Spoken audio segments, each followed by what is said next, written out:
You know what's wild? We spend our whole lives running from the stuff that triggers us emotionally, like there's some kind of toxic waste we need to avoid at all costs. But here's the plot twist nobody talks about. Those emotional triggers you hate so much, they're actually like GPS coordinates pointing directly to your biggest opportunities for growth. Think about it this way. If you're walking through a dark room and you keep stubbing your toe on the same piece of furniture, that furniture isn't your enemy. It's showing you exactly where you need to turn on the light.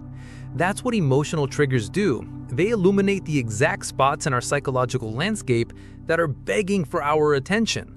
Most people treat their triggers like they're allergic reactions, something to be medicated, avoided, or complained about endlessly. But what if I told you that your most intense emotional reactions are actually your psyche's way of saying, hey, there's treasure buried here, and here's the map? It's like having a metal detector that goes crazy when it finds gold, but instead of digging, we just walk away annoyed by the beeping sound. The thing is, our brains are incredibly sophisticated pattern recognition machines, and when something triggers us, it's because our subconscious mind has identified a threat or an opportunity based on past experiences. Let's get real for a second about what's actually happening when you get triggered. Imagine your emotional system like a really advanced security system in your house. When someone walks by your window at 3 a.m., the alarm doesn't go off because the system hates people.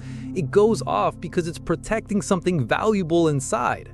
Your emotional triggers work the same way. They're not random explosions of feeling, they're your internal security system alerting you to something that your subconscious mind has flagged as significant based on your life experiences. Here's where it gets interesting though. Most of us have been taught to treat emotional intensity like it's a bad thing, like we're supposed to be these Zen masters floating through life unbothered by anything. But that's like expecting your smoke detector to whisper politely when there's a fire. Strong emotions exist for a reason. They're information delivery systems that use intensity to make sure we pay attention. The problem isn't that we have triggers. The problem is that nobody taught us how to read what they're trying to tell us. Think about the last time someone really got under your skin. Maybe it was a comment about your appearance, your intelligence, your choices, or your relationships. In that moment, you probably felt like that person had some kind of superpower to ruin your day. But here's the thing, they actually don't have that power. What they have is the accidental ability to press buttons that were installed long before they met you. It's like they found a remote control to a TV that was set up in your childhood, and now they're channel surfing through your old programming. The beautiful thing about understanding triggers this way is that it puts the power back in your hands. When you realize that your reaction isn't really about what's happening right now, but about patterns and beliefs that got wired into your system earlier in life, everything changes. It's like discovering that the monster under your bed is actually just a pile of clothes that looks scary in the dark. Once you turn on the light and see what's really there, the whole dynamic shifts. But let's be honest about something. This isn't some quick fix where you understand your triggers once and then never get bothered by anything again. That's not how humans work, and anyone who tells you that is probably trying to sell you something. Understanding your triggers is more like learning to surf. You don't become a surfer by stopping the waves, you become a surfer by learning to ride them. The waves keep coming, but your relationship with them completely transforms. One of the most powerful things about working with your triggers instead of against them is that they often reveal your deepest values and desires. When someone dismisses your dreams and you feel that surge of anger or hurt, that's not just random emotional noise. That's your system protecting something precious, your vision for your life, your sense of possibility, your right to hope for something better. The trigger is actually your inner wisdom saying, hey, this thing matters to us. Don't let anyone convince you it doesn't. I want to take a moment here to thank everyone who clicked on this video and is taking time out of their day to explore this stuff with me. I know there are a million other things you could be doing right now, and the fact that you're here curious about understanding yourself better says something beautiful about who you are. The really cool thing about emotional triggers is that they're incredibly democratic. Everybody has them, regardless of how successful, confident, or put together they appear on the outside. That person you admire who seems to have everything figured out, they have triggers too. The difference isn't that some people are trigger-free, it's that some people have learned to see their triggers as information rather than emergencies. It's like the difference between someone who panics every time their car makes a new sound versus someone who recognizes that different sounds mean different things and knows when to pay attention versus when to just turn up the music. Here's something most people don't realize about triggers. They're often pointing toward your superpowers, not your weaknesses. If you get triggered by injustice, that might be because you have a deep capacity for fairness and equality. If you get triggered by people being fake or inauthentic, that could be because you value genuine connection and truth. If you get triggered by being ignored or dismissed, that might be because you have important things to contribute and your system knows it. Your triggers aren't random, they're often protecting and highlighting your greatest gifts.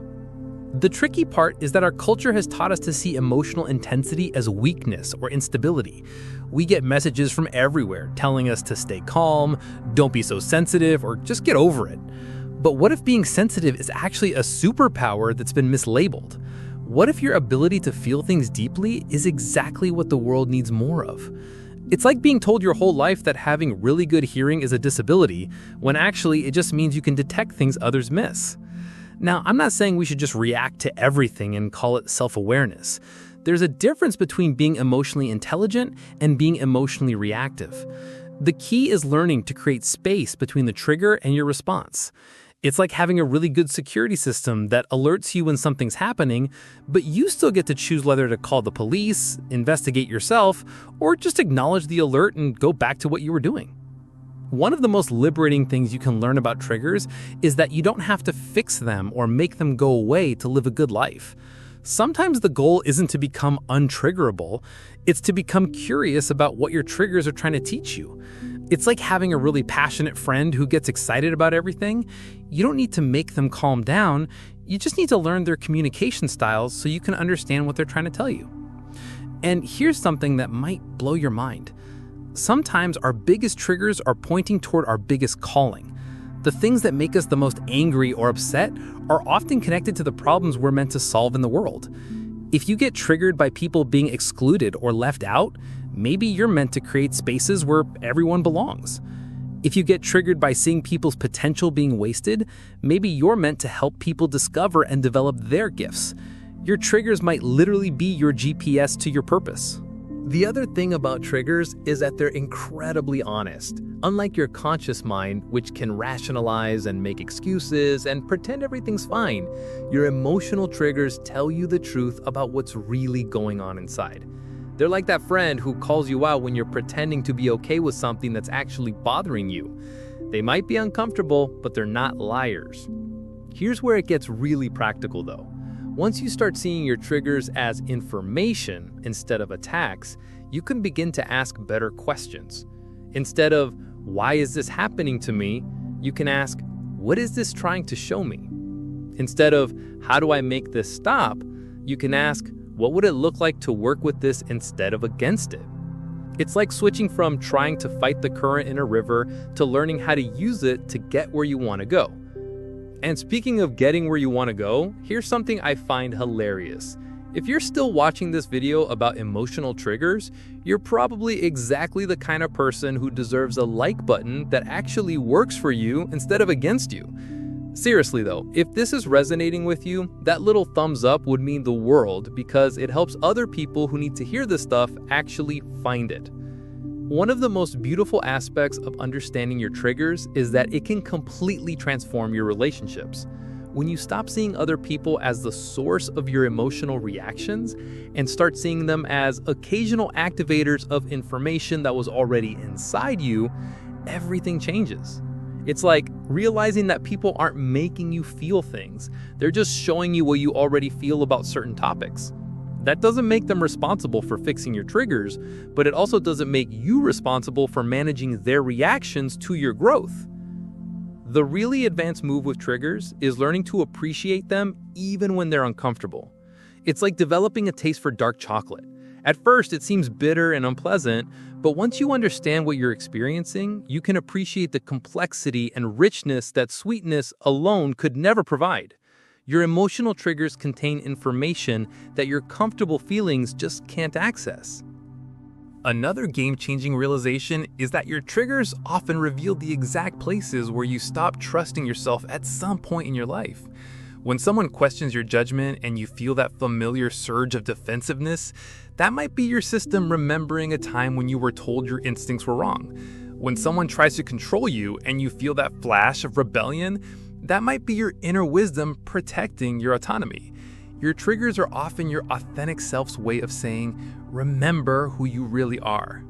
Here's something that took me years to understand. Sometimes your triggers are actually trying to complete something that got interrupted earlier in your life. Maybe you needed to feel angry about something unfair that happened, but you weren't allowed to at the time. Maybe you needed to grieve something you lost, but everyone around you wanted you to stay strong.